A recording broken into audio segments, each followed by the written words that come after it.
name is Andrew Shillito, and I'm the guitar faculty at the True School of Music. Today's True Tip is going to be on changing a string. So first, I've got my string ready. In this case, I'm changing the low E string, low in pitch, the 6th string of the guitar. So the first thing I'm going to do is unwind the string so it's ready. Second thing, I loosen the old string. Right.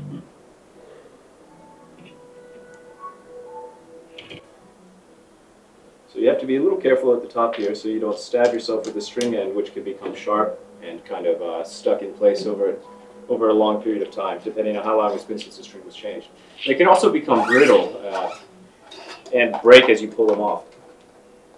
You may find that it's difficult with a bridge like this, a tremolo bridge, to get it back through the hole.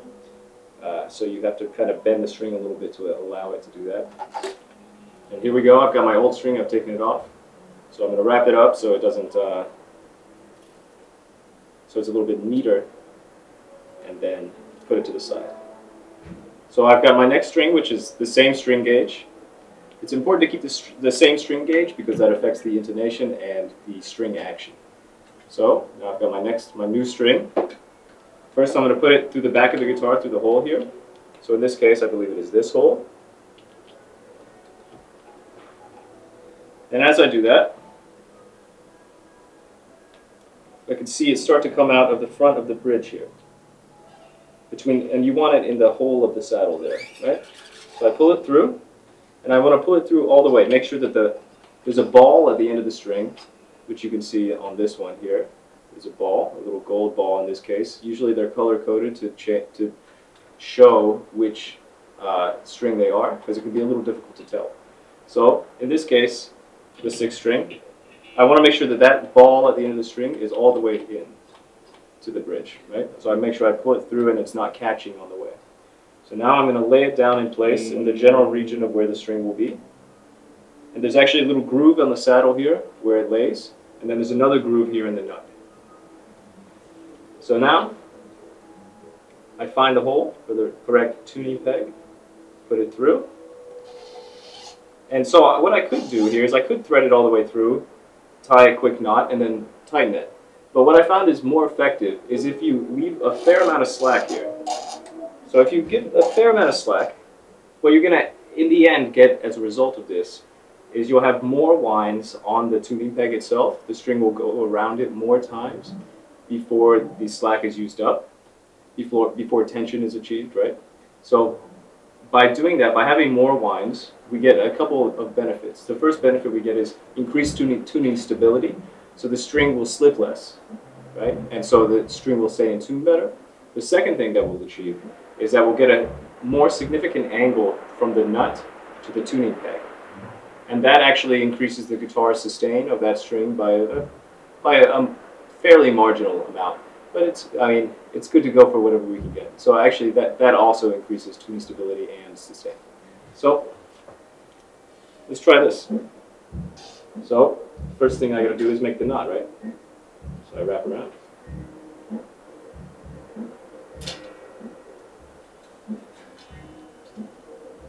There we go. Maybe I've got a bit too much slack at this point, so I'll leave just a little bit more of that in there. Let's see. There we go. Pulling tight and wrap. So I wrapped under the string and now back around, back over. So under, over, and then around the back of the tuning peg is typically how I do it. So at this point, I actually feel that a different position for the guitar is usually useful. I like to balance it between my feet while I do this. That allows me to work while looking closely at the tuning peg here to make sure that the knot is good. There we go.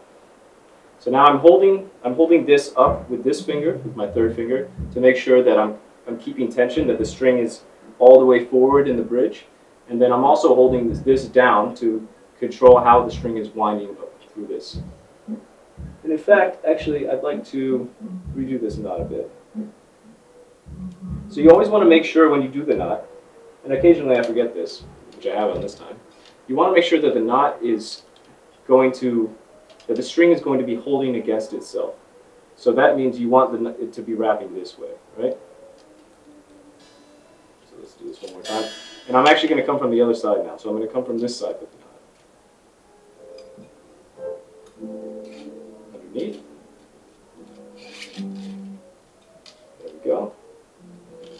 hold tightly, and wrapping again, same knot, back over and around the back of the tuning peg. And now I start winding. And you notice that this part of the string is going to go over the knot, and actually, as it tightens, it's going to be holding the knot in place on the tuning peg. So now I start winding, and as I do so, I hold pressure here, and I hold pressure here to control the direction of the wind. And eventually, you'll find you can let go of this, because it's now being held in place by the string. There are actually tools which allow you to wind these strings a bit faster, because this can become a bit tiresome if you do all 6 and you're turning this tuning pegs over and over and over again.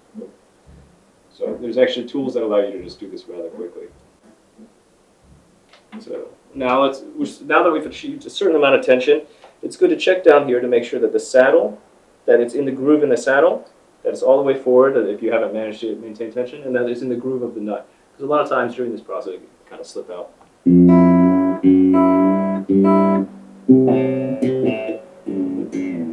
Start over here. And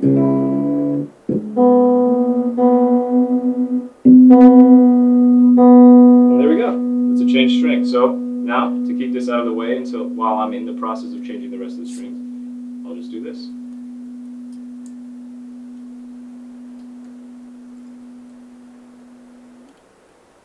And you have to watch yourself in the end of the strings because it's a bit sharp. Once you've changed the string, it can be useful during the process of changing the strings to grab them at the 12th fret and just pull them gently. Okay. So by doing this, you can see it got quite a lot flatter, so that means the string slipped quite a lot right away. So by doing that, I'm making it so the string will stop slipping sooner and be easier to play sooner. Keep tuning better. There we go.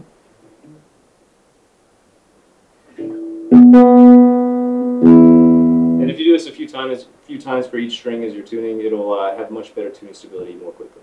So this has been a true tip on how to change a string. Thanks very much. I'll talk to you in the next true tip.